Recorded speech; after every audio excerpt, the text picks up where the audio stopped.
The Jungle Book by Rudyard Kipling.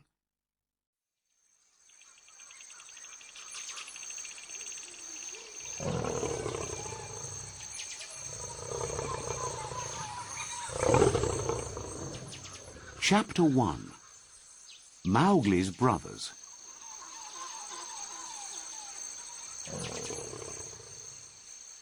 One very warm evening, in the Seoni Hills in southern India, Father Wolf woke up from his day's rest.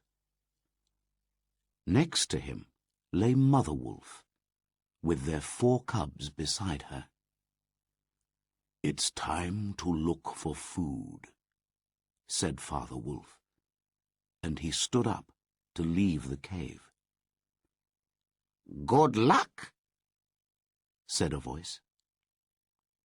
It was the jackal, Tabaqui, who eats everything and anything, even pieces of old clothes from the villages. The wolves of India do not like him, because he runs around making trouble and telling bad stories about them. "Shere Khan, the tiger, is coming to look for food here," said Tabaqui. "He can't," cried Father Wolf. "By the law of the jungle, he must tell us first, before he comes here to hunt." "Shere Khan has a bad leg, so he can kill only cows. In the village near him, the people are angry. That is why he is coming here, to start hunting in a new place. Listen, you can hear him now," said Tabaqui. "He is a stupid animal," said Father Wolf, and he listened to the angry noise of a tiger who has not eaten. No one will find anything to eat in the jungle now. "But Shere Khan is hunting man, not animal, tonight," said Tabaqui. "The law of the jungle says that animals must not hunt man, because man-killing brings men with guns. Then everybody in the jungle is in danger." Father and Mother Wolf listened to Shere Khan in the jungle not far away. Then, suddenly, they heard a noise much nearer to them. "It's a man. A man's cub. Look," said Father Wolf. And there, in front of them, stood a baby who could just walk. He looked up at Father Wolf and laughed. "Is that a man's cub?" asked Mother Wolf. "I have never seen one. Bring it here." The baby, small and with no clothes, pushed its way between the cubs to get near to Mother Wolf. "Look," she said, "he is taking his meal with the others." "I have heard that this has happened before," said Father Wolf, "but I have never seen it until now. Look at him. He is not afraid." Suddenly, it was dark, and Shere Khan was pushing his great head in through the mouth of the cave. "We are pleased that you visit us, Shere Khan," said Father Wolf, but his eyes were angry. "What do you need?" "I am hunting a man's cub," said Shere Khan. Its father and mother have run away. Give it to me. Father Wolf knew that Shere Khan could not get inside the cave because he was too big. The man's cub belongs to us, he said. The pack, the other wolves, and I will decide. If we want to kill him, we will kill him, not you. The man's cub belongs to me. It is I, Shere Khan, who speaks. And Shere Khan's roar filled the cave with noise. No, came the angry voice of Mother Wolf. The man's cub belongs to me. We will not kill him. He will live, to run with the other wolves, to be my son. Now go away, fish killer, eater of cubs. Go. Shere Khan went. He knew that he could not fight Mother Wolf in the cave. But I will have this man-cub one day, you thieves, he shouted from the jungle. Do you really want to keep him, Mother? Said Father Wolf. Keep him? Said Mother Wolf. Yes. He came here by night, alone and hungry. But he was not afraid. Yes, I will keep him, and I will call him Mowgli, the frog. But what will the other wolves of the pack say? By the law of the jungle, all wolf cubs must come to the pack when they can walk.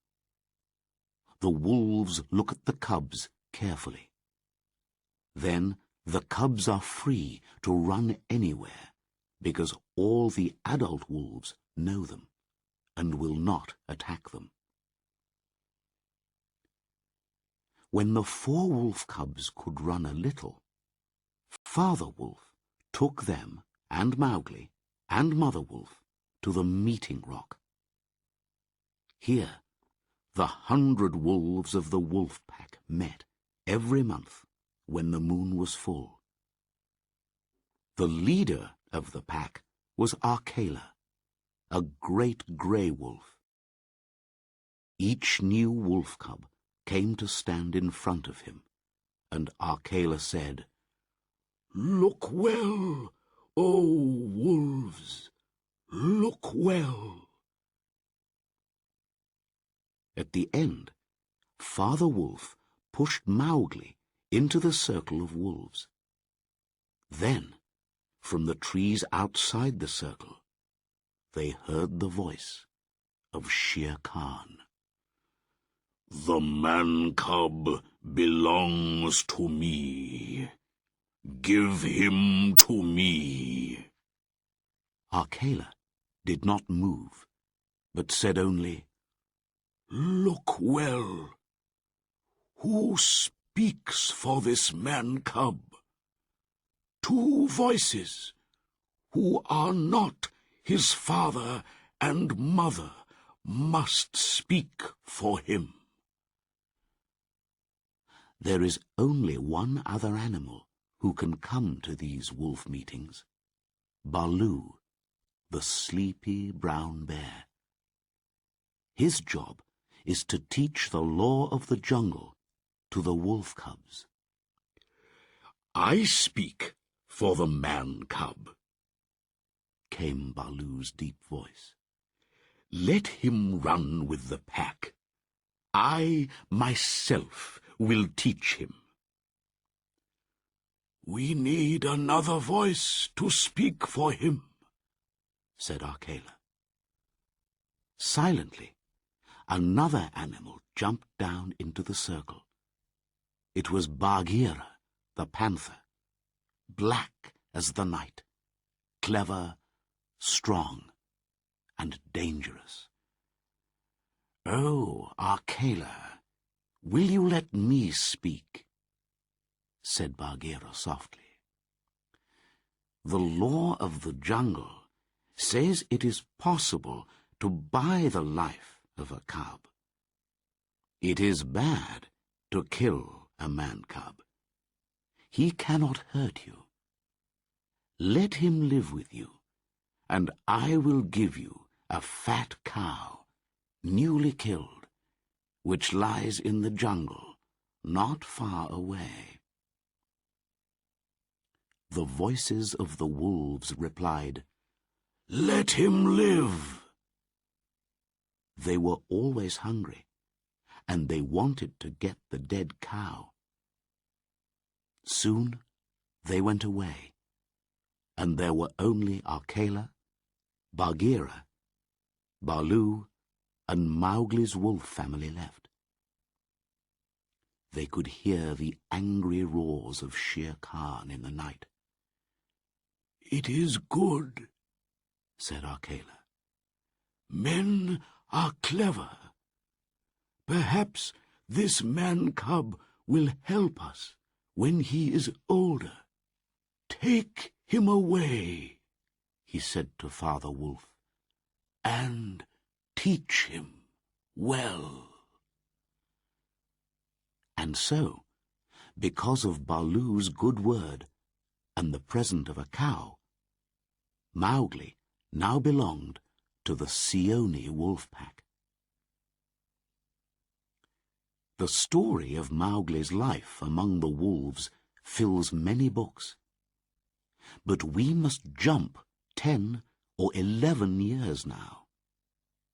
Father Wolf, Baloo, and Bagheera taught Mowgli well, and he learnt everything about the jungle.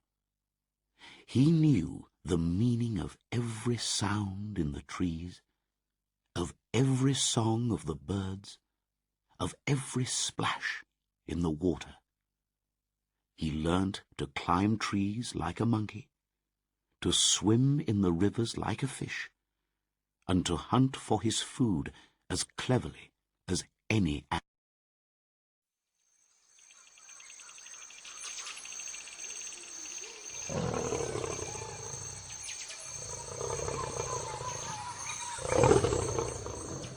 Chapter 2. The Monkey People.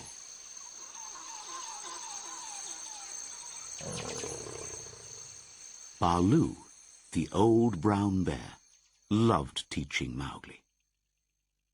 He taught him how to speak to the different jungle people, and he taught him the important master words. But Mowgli sometimes got bored with all the lessons. One day, when he was not listening, Baloo hit him, very softly, on the head, and Mowgli ran away angrily. Bagheera, the Black Panther, was not happy about this. "Remember how small he is," he said to Baloo.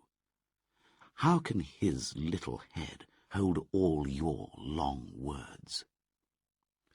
"These words will keep him safe from the birds, from the snake people, and all the animals that hunt," said Baloo.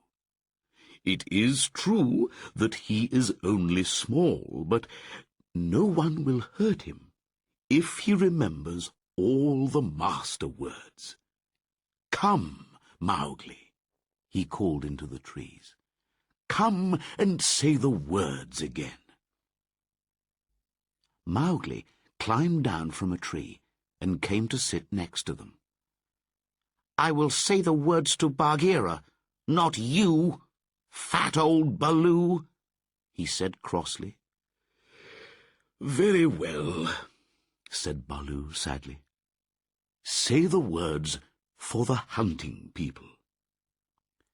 "We are of one blood, you and I," said Mowgli. "Good. Now for the birds.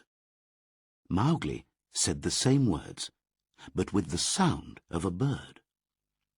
Now for the snake people, said Baloo.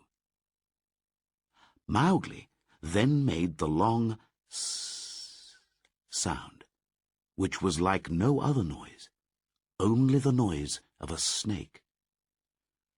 Good, said Baloo gently. One day you will thank me for my lessons. Now you will be safe in the jungle, because no snake, no bird, no animal will hurt you. You do not need to be afraid of anyone. And I shall have my people and go with them high up in the trees, shouted Mowgli. What did you say, Mowgli? Asked Baloo, surprised. Have you been with the Bandar log, the monkey people? Mowgli could hear that Baloo was angry, and he saw too that Bagheera's green eyes were cold and hard. When Baloo hurt my head, said Mowgli, I went away, and the grey monkeys came down from the trees and talked to me. They were kind to me and gave me nice things to eat. Then they took me up into the trees. They said that I was their brother, and they wanted me to be their leader one day. Why have you never told me about the monkey people? Bad old Baloo. They play all day and don't do lessons, and I will play with them again. Listen, man-cub, said Baloo angrily. I have taught you the law for all the jungle people, but not for the monkey people. They have no law. Their ways are not our ways. They are noisy and dirty, and they think that they are a great people. But then they forget everything. The rest of the jungle people do not talk to them, or even think about them. Remember what I tell you. Mowgli listened and was sorry. But all this time the Bandar log were above them in the trees, listening and watching. They followed Mowgli and his friends through the jungle until it was time for the midday rest. Mowgli lay between his friends and went to sleep, saying, I will never talk to or play with the monkey people again. When he woke up, he was high in a tree, and there were hands holding his legs and arms, hard, strong little hands. Down below, Baloo was shouting angrily, and Bagheera was trying to climb up the tree, but he was too heavy for the thin branches. The monkeys, shouting and laughing, carried Mowgli between them and began their journey along the monkey roads, which are high in the trees. It was a wild, exciting journey. The monkeys jumped from treetop to treetop, crashing through the leaves and branches. At first, Mowgli was afraid of falling, but then he began to think. He must tell Baloo and Bagheera where he was. High up in the blue sky, he saw Chill, the kite. The big bird saw that the monkeys were carrying a man-cub. He flew down to look, and was surprised to hear the bird call of the kites. We are of one blood, you and I. Who are you? Called Chill. Mowgli, the man-cub, came the reply. Watch where they take me, and tell Baloo and Bagheera. I will, called Chill, and he flew high above the trees and watched with his far-seeing eyes. Monkeys can travel fast when they want to, and by now Baloo and Bagheera were a long way behind. We cannot follow the Bandar log through the trees, said Baloo, and we will never catch them. But they are afraid of Kaa, the big python. He can climb as easily as the monkeys, and he eats them. Perhaps he will help us. And so Baloo and Bagheera went to look for Kaa, the python. They found him, lying in the sun, 10 meters of brown and yellow snake, beautiful and dangerous. What news? Called Kaa when he saw them. We are looking for food, said Baloo. He knew that you must not hurry, Kaa. He is too big. Let me come with you, said Kaa hungrily. I have not eaten for days. We are following the Bandar log, said Baloo. Those noisy, dirty thieves have stolen our man-cub, and we love our man-cub very much, Kaa. The Bandar log, said Bagheera cleverly, are very much afraid of you, Kaa. But they say bad things about you, and call you Old Yellow Fish, I hear. Tss, tss, said Kaa. I will teach them not to call me bad names. Where did they take your man-cub? They will be tired of him quickly, and that is bad for him. Up, up, look up, Baloo. Baloo looked up and saw Chill the kite, high in the sky. What is it? Called Baloo. I have seen Mowgli the man-cub with the Bandar log. He knew the master word.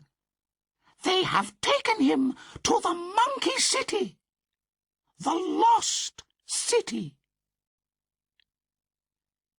Baloo and Bagheera knew of the Monkey City.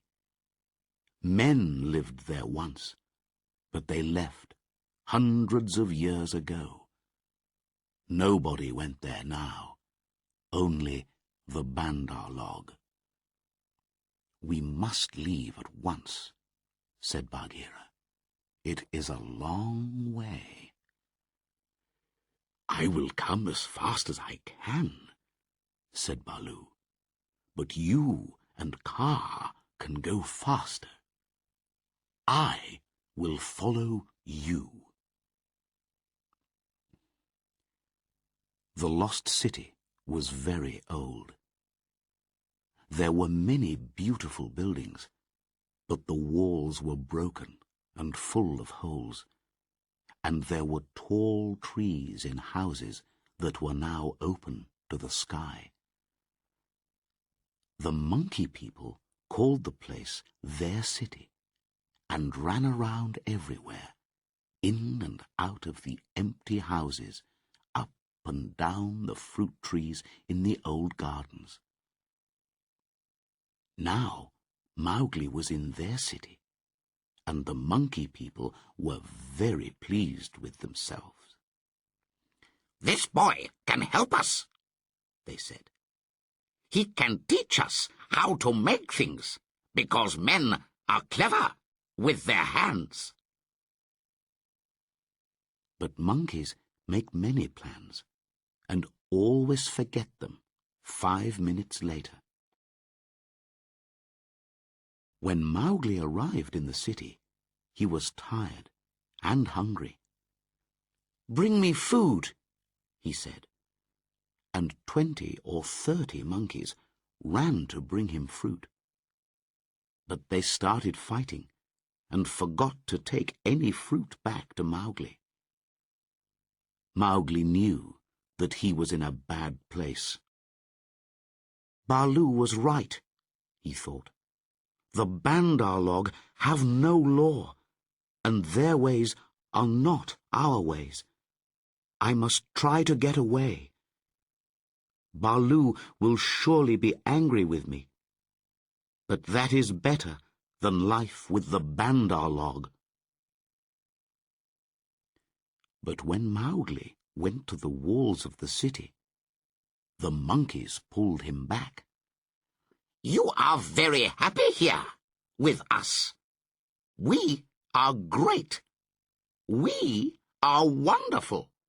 We all say so, and so it is true," they shouted. Don't they ever sleep? Thought Mowgli.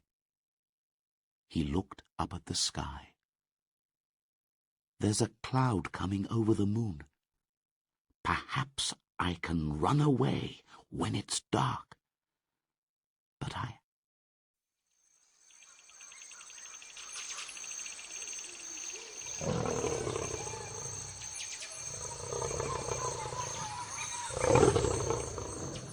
Chapter 3. Kaa's Hunting.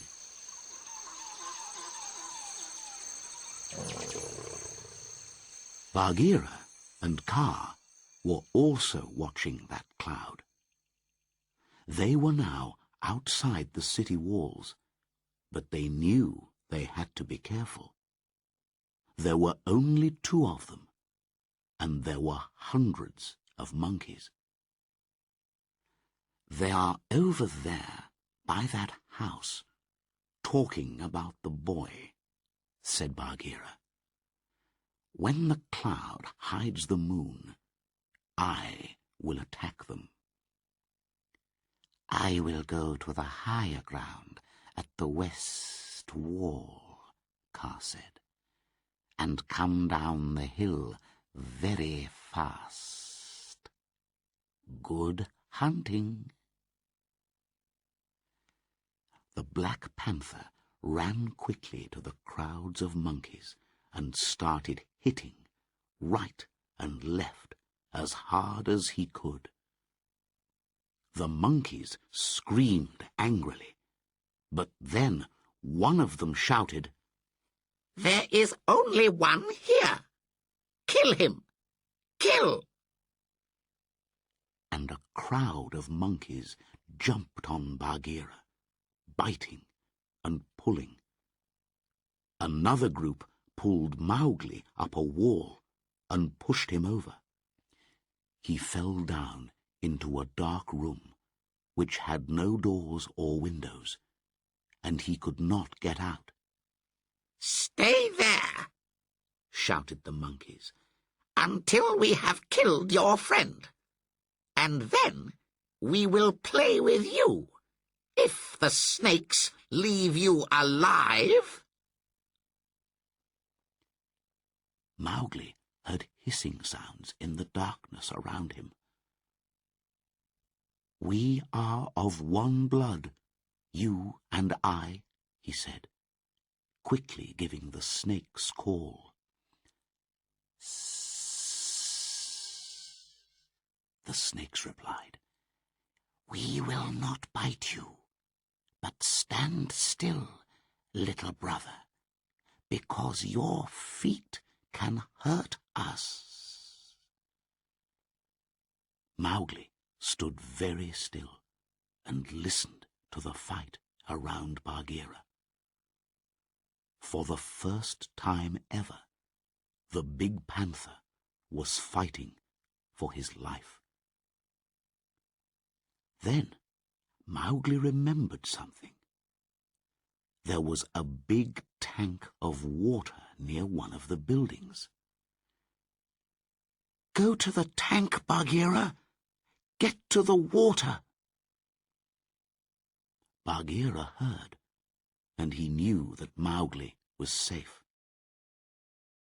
Suddenly he felt stronger, and he pulled himself slowly to the tank, fighting against the crowds of monkeys. Then Baloo came running in from the jungle, shouting, "Bagheera, I am here!" At once the monkeys jumped on him, and the bear started to hit them with his great strong arms. Mowgli heard a splash when Bagheera jumped into the tank. The monkeys were afraid of water and could not follow him there, but they stood all round the sides, ready to jump on him if he tried to get out and help Baloo. And where was Kaa all this time? It was a hard climb up to the west wall, and Kaa moved carefully over the stones. Now he came down the hill very quickly, hungry and wanting to kill. Kaa was 10 meters long, heavy and strong. He went silently into the crowd of monkeys around Baloo, and he did not need to hit twice. When they are very young, monkeys are told about Kaa, the silent thief who can kill the strongest monkey. All monkeys are afraid of Kaa. Now they ran, with shouts of, "It's Kaa! Run! Run!" Then Kaa opened his mouth for the first time and spoke one long, hissing word. The monkeys were suddenly silent and still, and nothing moved in the city. Bagheera pulled himself out of the tank. "Get the man-cub out and let us go," he said. "I can't fight any more, and the monkeys will attack us again." "They will not move until I tell them to move," said Kaa. "Oh, we must thank you, Kaa. We could not do it without you," said Baloo. "I am happy to help. Where is the man-cub?" said Kaa. "Here, in this room, but I cannot get out." "Take him away," called the snakes around Mowgli. "He dances around too much, and he will stand on us." "Stand back, man-cub," said Kaa. "I will break the wall." With 2 meters of his heavy body off the ground, Kaa hit the wall very hard, 5 or 6 times. A hole opened, and Mowgli jumped quickly through it. He ran and put his arms around Baloo and Bagheera. "Are you hurt?" asked Baloo. "Not much," said Mowgli, "but the Bandar log have hurt you badly, my friends." "It is nothing," said Baloo, "but you must thank Kaa. He has done much for you tonight." Mowgli turned and saw the head of the great python. "So, this is the man-cub," said Kaa. "He is like the Bandar log, but not the same. Be careful, man-cub, that I do not make a mistake when I am hunting monkeys." "We are of one blood, you and I," Mowgli answered. "You have given me my life tonight. When I kill, it will be for you, if you are hungry." "Well spoken," said Baloo. "You are brave, young man," said Kaa, "and you speak well. Now, go with your friends. The moon is going down. You must not see what will happen here next." Kaa went softly out in front of the lines of sitting monkeys and began to dance. His head moved from right to left, and his long body turned this way and that way, making circles that changed every second. Slowly, never hurrying, Kaa danced in front of the monkeys. Baloo and Bagheera stood and could not move. Mowgli watched and did not understand. "Bandar log," said the deep voice of Kaa at last. "Can you move?" "Without a word from you, Kaa, we cannot move." "Come nearer to me," said Kaa. The lines of monkeys came nearer, and Baloo and Bagheera walked forward too. "Nearer," hissed Kaa, and they all moved forward again. Mowgli put his hands on Baloo and Bagheera to get them away, and the two animals woke up. "Keep your hand on me, Mowgli," whispered Bagheera, "or I will go back to Kaa and walk into his mouth." "It's only old Kaa dancing," said Mowgli. "Let us go." And the three of them went away into the jungle.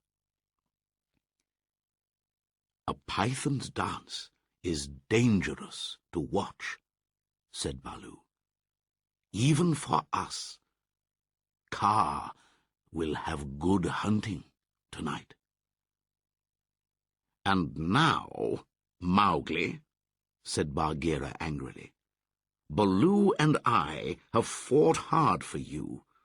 The monkeys have bitten us, and pulled us, and hit us, and all this, man-cub, was because you played with the Bandar log."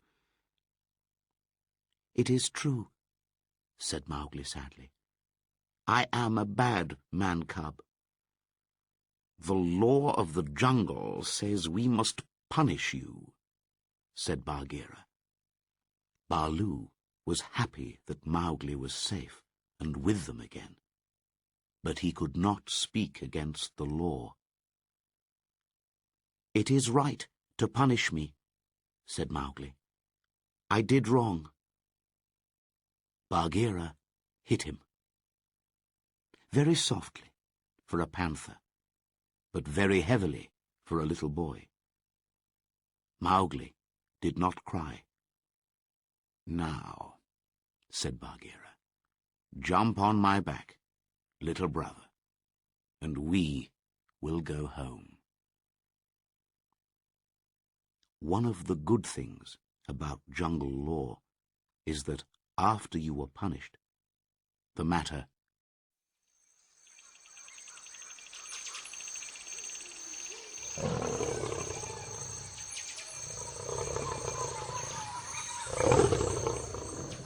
Chapter 4. The Fight at the Rock.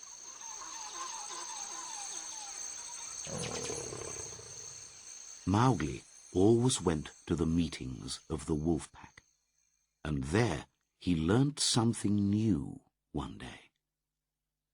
If he looked hard at any wolf, the wolf could not meet his eyes and looked away. Mowgli thought this was funny. He did not understand that he was different from the wolves. All the jungle people were his friends, but not Shere Khan, of course. Mother Wolf told him that the tiger wanted to kill him. "One day, you must kill Shere Khan. If you don't kill him, he will kill you." But Mowgli forgot. He was only a boy, not a wolf. Shere Khan still came often to that part of the jungle. Akela was older now, and not so strong, and Shere Khan made friends with some of the younger wolves. Akela could not stop them, and Shere Khan began to make trouble for Mowgli. "I hear you can't look into the man-cub's eyes," he said, laughing to the young wolves. And the young wolves began to get angry. Bagheera, who had eyes and ears everywhere, knew something of this and told Mowgli.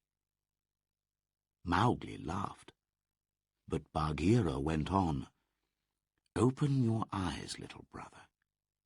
Remember that Akela is old, and he will not always be the leader of the pack. Shere Khan has taught the younger wolves that a man-cub has no place with them. And soon you will be a man, not a man-cub." "But the wolves are my brothers. Why will they want to send me away?" "Look at me," said Bagheera, and Mowgli looked at him, hard between the eyes. The big black cat turned his head away quickly. "That is why," he said, "not even I can look in your eyes. That is why they want to kill you. You are clever. You are a man." "I did not know these things," said Mowgli quietly. "Now listen. The day will soon come when Akela cannot kill his deer in the hunt. Then, at the next meeting of the pack, the younger wolves will be against Akela and against you. When that time comes, go to the men's houses in the village and take some of their red flour. That will be a stronger friend to you than I or Baloo." The red flour was fire. All animals are afraid of it and do not call it by its name. "I will get some," said Mowgli. "I will go and get it now and keep it ready." And he ran through the jungle to the village. On his way, he heard the sounds of the wolf pack hunting a big deer. "Show us that you are strong, Akela," came the voices of the young wolves. "Kill it." Mowgli stopped and listened, and he could hear that Akela did not kill the deer. So, the time has come already he thought, and hurried to the village. He watched and waited, and soon he saw a child who was carrying a fire-pot. Mowgli jumped up, took the pot from him, and quickly ran away, back to the jungle. All that day he kept his fire alive with leaves and pieces of wood. In the evening, Tabaqui came and told him that the wolves wanted him at the meeting. Mowgli laughed and went. When he arrived, he saw that Akela was not in his special place, on top of the rock, but beside it. That meant that another wolf could try to take Akela's place. Shere Khan was there too, with all the younger wolves around him. Mowgli sat down, with the firepot between his legs. Bagheera lay beside him. Shere Khan began to speak, and Mowgli jumped up. "Free people, is Shere Khan your leader? Does a tiger belong in the wolf pack?" "There is no wolf on the rock," began Shere Khan. But the other wolves said, "Let Akela speak." Akela looked up, old and tired. "Free people, I have been your leader for many years. In all that time, no wolf has died in the hunt. But this time, I did not kill my deer. The law of the jungle says that you can kill me now. But the law also says that you must come one by one." No one spoke. Akela was old, but nobody wanted to fight Akela alone. Then Shere Khan spoke. "Bah! This old wolf is not important. He will die soon. It is the man-cub who has lived too long. Give him to me." "A man! A man!" cried most of the younger wolves angrily. "A man does not belong in the wolf pack." "Mowgli is our brother," said Akela. "He has eaten our food. He has slept with us. He has done nothing wrong. Let him go to his own place." "He is a man," cried Shere Khan and most of the wolves. Mowgli stood up, the fire-pot in his hands. He was very angry and very sad. "You have said many times that I am a man. I was your brother. But I will not call you my brothers again. I will decide on my life or my death, not you. I am a man, and to show you, I have brought the red flower with me." He dropped the firepot on the ground, and some of the fire fell out. The wolves were very afraid and moved back. Mowgli held a long piece of wood in the fire, and the end began to burn brightly. "You are the leader now," said Bagheera softly. "Help Akela. He was always your friend." "Good. said Mowgli. He looked at the frightened wolves. "I go from you to my people, the world of men. But first—" and Mowgli went to Shere Khan. "This killer of cows wanted to kill me. This is what men do to killers of cows." And he hit Shere Khan on the head with the burning stick. The tiger was very frightened. "Go now," said Mowgli to Shere Khan. "The next time I come to this rock, it will be with your dead body. I tell you this also, my brothers. You will not kill Akela, because I do not want that. Akela is free to live." And Mowgli jumped at the young wolves with his burning stick, and they all ran away. In the end, there were only Akela, Bagheera, and a few older wolves left.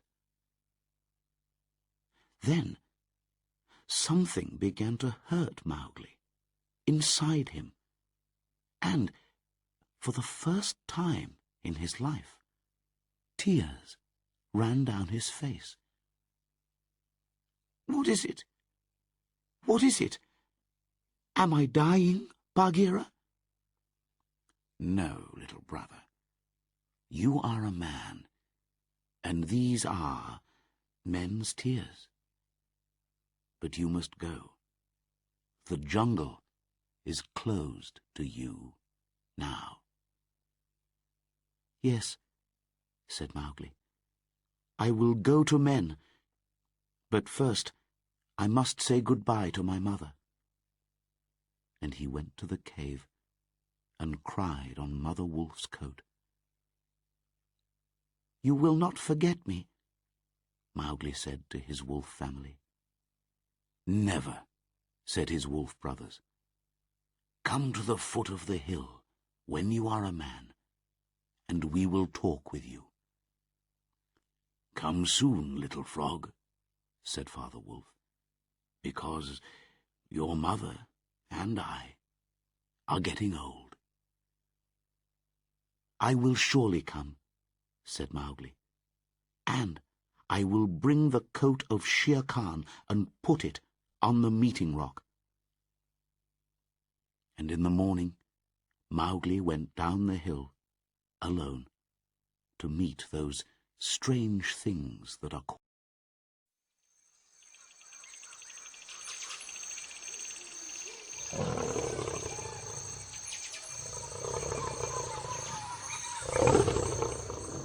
Chapter 5. Tiger, Tiger.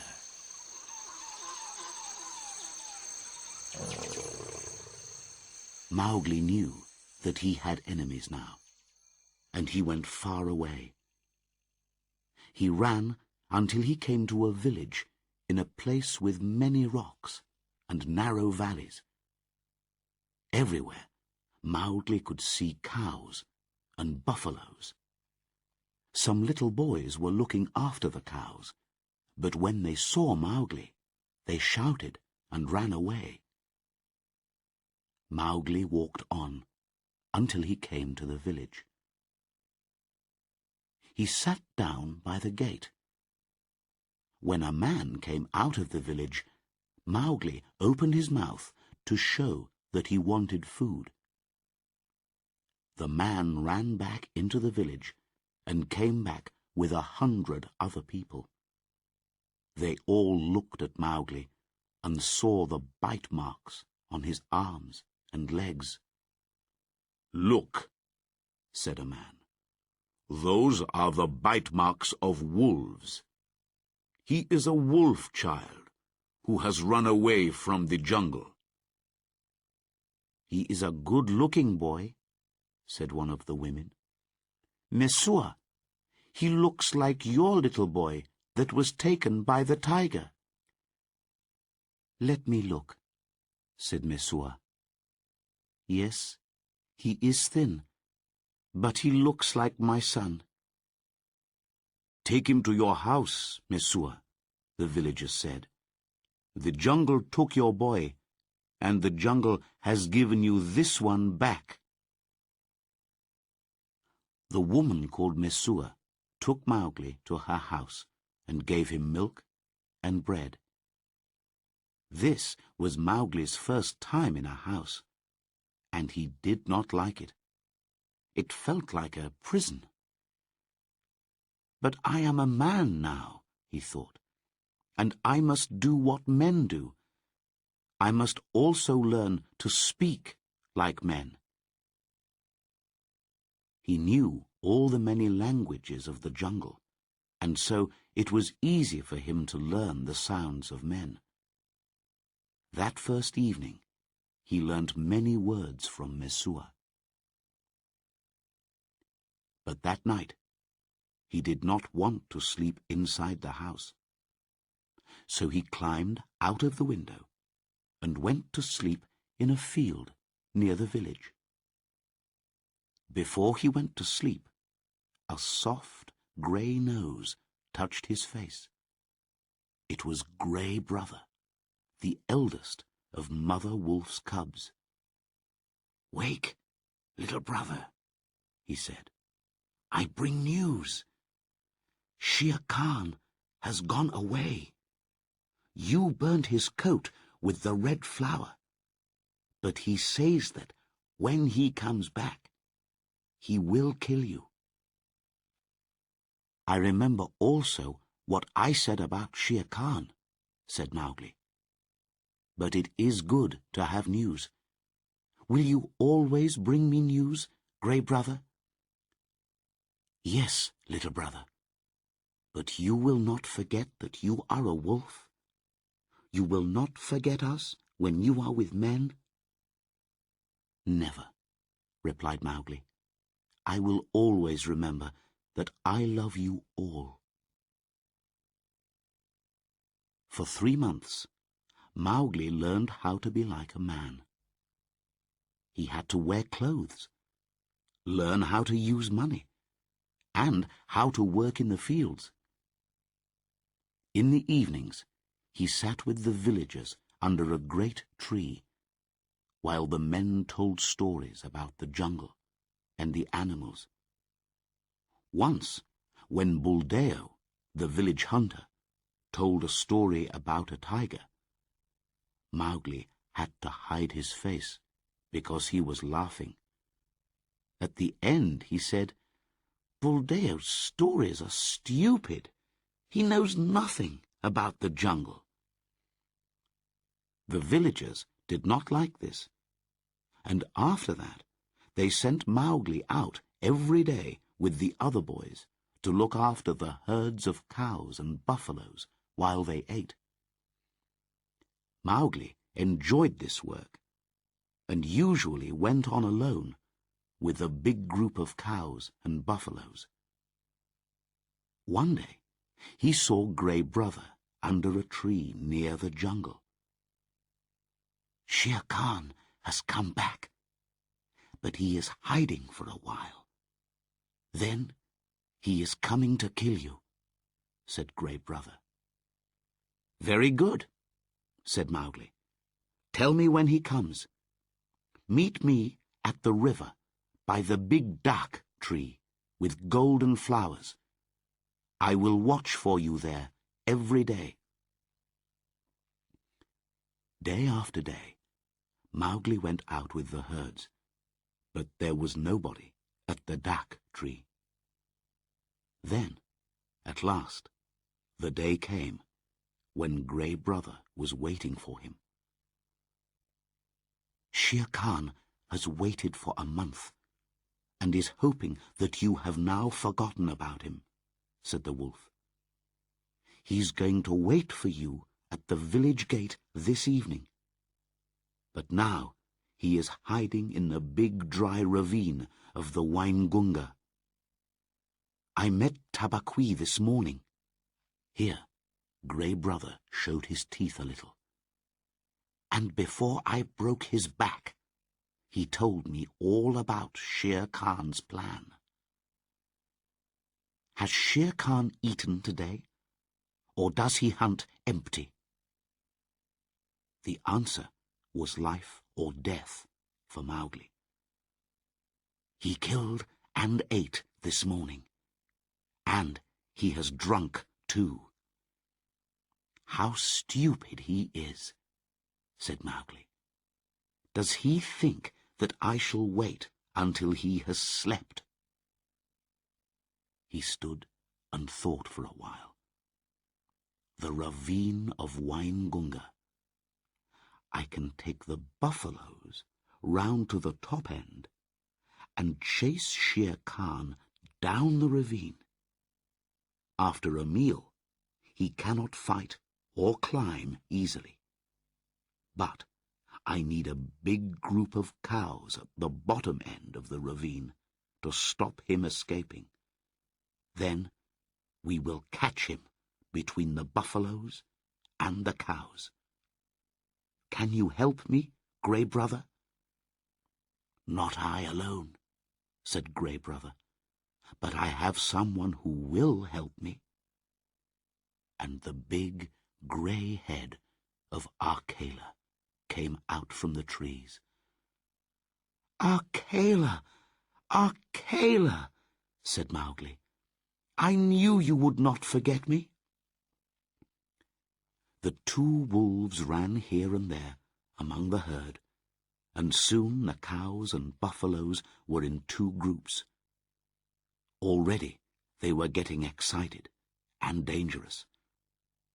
The other herd boys, who were watching a long way away, ran back to the village with the news. Keep the cows together, Grey Brother, called Mowgli. Drive them into the bottom end of the ravine and keep them there until we come down. Akela, you and I will take the buffaloes round to the top. They drove the buffaloes round in a big circle uphill. It took a long time because they did not want Shere Khan to hear them. At last, Mowgli was ready. He stopped and shouted down the ravine. Shere Khan, it is I, Mowgli. It is time for our meeting. Mowgli rode on the back of Rama, the biggest of the buffaloes, and Akela chased the herd from behind. The buffaloes began to run down the ravine, faster and faster, and the ground shook under their heavy feet. Shere Khan heard the noise and woke up. He knew what it was, and he began to run down the ravine. No tiger can hope to stand against a herd of buffaloes when they are moving fast. He looked for a way to escape, but the ravine was narrow, with high rocky walls. He had to go on, heavy with his dinner and his drink. Then he saw the cows at the bottom of the ravine and turned. But it was too late. He fell under the feet of the buffaloes, and they ran over him like a river running down a mountain. The buffaloes did not stop until they crashed into the herd of cows. Mowgli jumped off Rama's back and shouted to Akela and Grey Brother, "It is done! Shere Khan is dead! He died the death of a dog, not a fighting tiger!" Mowgli took his knife and started to cut the coat from Shere Khan's body. It was hard work. After an hour, Mowgli was still working, when suddenly he felt a hand on his back. It was Buldeo, the village hunter. Go and look after your buffaloes, he cried angrily. I will take this tiger's coat. I can sell it for 100 rupees, and you can have 1 rupee for yourself. No, said Mowgli. I need this coat. Listen, boy, shouted Buldeo. I am the village hunter, and I will take the coat and keep all the money. Then Mowgli spoke to Akela in the wolf language, and suddenly Buldeo was lying on his back, on the ground, with a big grey wolf standing over him. Buldeo, said Mowgli, for a long time this tiger has wanted to kill me, but I have killed him. Buldeo was very afraid. Who was this boy who could talk to wolves and kill tigers? Great King, he said to Mowgli, I am an old man. I thought you were just a herd boy. Let me go now, and I will go away. Go, and peace go with you, replied Mowgli, and he went on with his work. It was nearly dark when at last he and the wolves pulled the great coat away from the tiger's body. Now we must hide this and take the cows and the buffaloes back to the village, said Mowgli. But when Mowgli came near the village, there was a crowd of people waiting for him at the gate. Go away, wolf child, they shouted. Go away, or we will kill you. Mowgli did not understand. Shere Khan, the tiger who killed cows and stole children, was dead, but people were angry with him. He turned away and looked up at the stars in the sky. No more sleeping in houses for me, Akela. Let us get Shere Khan's coat and go away. The moon climbed high in the sky, and the frightened villagers watched while Mowgli began to run across the fields with the 2 grey wolves running at his side. The moon was going down when Mowgli and the 2 wolves came to Mother Wolf's cave. The men do not want me, Mother, called Mowgli. I have come home, and I have brought the coat of Shere Khan. Mother Wolf came out of the cave, very happy to see Mowgli again, and to know that Shere Khan was dead.